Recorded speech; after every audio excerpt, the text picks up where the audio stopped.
Hi friends, Monday Sunday பார்த்திங்கன்னா அம்மா சின்ன வெங்காயம்லாம் கொஞ்சம் உளிச்சு வச்சுட்டு போயிருந்தாங்க. இதோட தோல் எல்லாமே வேஸ்ட் பண்ண வேண்டாம், அப்படியே ஒரு பாத்திரத்தில் எடுத்துகிட்டு தண்ணி வந்து ஃபுல்லாக பிடிச்சி வச்சுருங்க. ஒரு நாள் இருந்தால் போதும். அதுக்கப்புறம் இதை நல்லா மிக்ஸ் பண்ணிவிட்டு செடிங்களுக்கெல்லாம் யூஸ் பண்ணிக்கலாம். மேலே பார்த்திங்கன்னா குரோட்டன்ஸ், அப்புறம் மல்லிப்பூ செடி, ரோஸ் செடி இது எல்லாமே வச்சுருக்கேன்.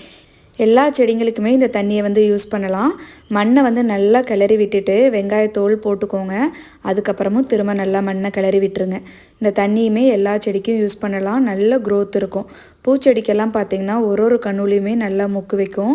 நம்மளோட செம்பருத்தி செடியில் டெய்லியுமே ஒரு பூ பூத்துட்ருக்குது. இதோட பார்த்திங்கன்னா நம்ம யூஸ் பண்ணுற டீ தூள், காஃபி தூள் இது எல்லாமே யூஸ் பண்ணலாம்.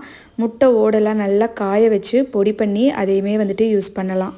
மண்டேனாவே ஆஸ் யூஷுவல் க்ளீனிங் தான். பசங்கள்லாம் ஸ்கூலுக்கு கிளம்புனதுக்கப்புறமா வீடுமே ஃபுல்லாக க்ளீன் பண்ணி முடிச்சாச்சு. ஓகே ஃப்ரெண்ட்ஸ், இன்றைக்கி டே இப்படி தான் இருந்துச்சு. நம்ம நாளைக்கு இன்னொரு வீடியோவில் பார்க்கலாம்.